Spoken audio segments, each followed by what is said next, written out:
Time and work ಮೇಲೆ ಈ ಥರ ಪ್ರಶ್ನೆಗಳು ಬಂದಾಗ ಯಾವ ರೀತಿ ಸುಲಭವಾಗಿ ನಾವು ಬಿಡಿಸ್ಬೇಕಂದ್ರೆ ನೋಡಿ, ಪ್ರಶ್ನೆ ಏನು ಕೇಳಿದ್ದಾರೆ ನೋಡಿ, ಎ ಬಿ ಸಿ ಅವರು ಒಂದು ಕೆಲಸವನ್ನು 5 ದಿನದಲ್ಲಿ ಮಾಡ್ತಾರಂತ, ಮತ್ತು ಬಿ ಸಿ ಡಿ ಅವರು ಅದೇ ಕೆಲಸವನ್ನು 10 ದಿನದಲ್ಲಿ ಮಾಡ್ತಾರಂತ, ಸಿ ಡಿ ಎ ಅವರು ಅದೇ ಕೆಲಸವನ್ನು 15 ದಿನದಲ್ಲಿ ಮಾಡ್ತಾರೆ, ಡಿ ಎ ಬಿ ಅವರು ಅದೇ ಕೆಲಸವನ್ನು 30 ದಿನದಲ್ಲಿ ಮಾಡ್ತಾರೆ. ಹಾಗಾದರೆ ಎ ಬಿ ಸಿ ಮತ್ತು ಡಿ ಅವರು ಈ 4 ಜನ ಸೇರಿ ಅದೇ ಕೆಲಸವನ್ನು ಎಷ್ಟು ದಿನದಲ್ಲಿ ಮಾಡ್ತಾರೆ ಅಂತ ಕೇಳಿದ್ದಾರೆ. ಈ ಥರ ಕೊಟ್ಟಾಗ ನಾವೇನು ಮಾಡ್ಬೇಕಂದ್ರೆ ಕೊಟ್ಟ ಸಂಖ್ಯೆಗಳ ಲಸವನ್ನು ತೆಗೆದುಕೊಳ್ಬೇಕು. ಲಸವನ್ನು ತೆಗಿಬೇಕಂದ್ರೆ ಎಷ್ಟು ಈಜಿ ಇದೆ ನೋಡಿ. ಕೊಟ್ಟ ಸಂಖ್ಯೆಗಳಲ್ಲಿ ದೊಡ್ಡ ಸಂಖ್ಯೆಯನ್ನು ನೋಡಿದಾಗ ದೊಡ್ಡ ಸಂಖ್ಯೆಯು ಉಳಿದ 3 ಸಂಖ್ಯೆಗಳಿಂದ ಭಾಗ ಹೋದರೆ ಅದೇ ಲಸ ಆಗ್ತದೆ. ಸೊ ಹಾಗೆ ನೋಡಿ, 30 ಲಸ ಆಗ್ತದೆ.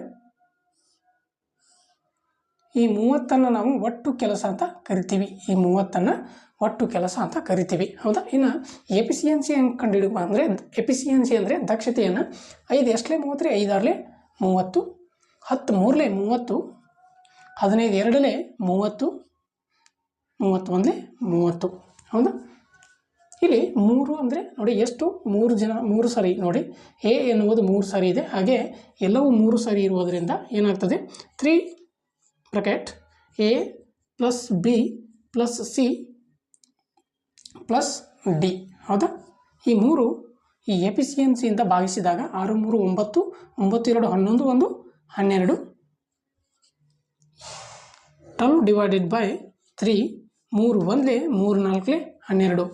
ಈ 4ಅನ್ನು ಈ ಒಟ್ಟು ಕೆಲಸದಿಂದ ಭಾಗಿಸಿದಾಗ ನಮಗೆ ಆನ್ಸರ್ ಬರ್ತದೆ 30 ಡಿವೈಡೆಡ್ ಬೈ 4 ಅಂದರೆ 2 2ಲೇ 4, 2 15ಲೇ 30. ಹೀಗಾಗಿ 15 ಡಿವೈಡೆಡ್ ಬೈ 2. ಇದನ್ನು ಫ್ರ್ಯಾಕ್ಷನ್ನಲ್ಲಿ ಹೆಂಗೆ ಮಾಡ್ತೀವಿ ನೋಡಿ,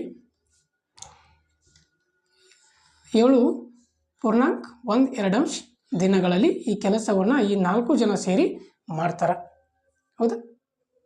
ಇದೇ ಥರನಾಗಿ ಮ್ಯಾಥ್ಸ್ ಶಾರ್ಟ್ ಟ್ರಿಕ್ಸ್ಗಳಿಗಾಗಿ ನಮ್ಮ ಚಾನಲನ್ನು ಫಾಲೋ ಮಾಡಿ.